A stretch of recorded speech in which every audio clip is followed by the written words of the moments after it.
কোথা থেকে আসেন?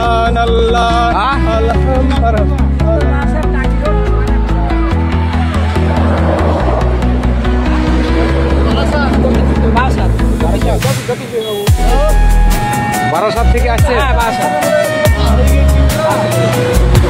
কালকে 11টার সময় এসেছিলাম, 11টার সময় এসে স্টেশনে শুয়েছিলাম। এবার আপনি একা আসতে পারছি না, ওই জন্যই এখন হেঁটে হেঁটে বেলডাঙ্গা থেকে হেঁটে হেঁটে যাচ্ছি। যাই, এটা তো আমাদের ভালো ভালো খবর না? হ্যাঁ হ্যাঁ, খুব ভালো খবর, খুব খুশি আমরা।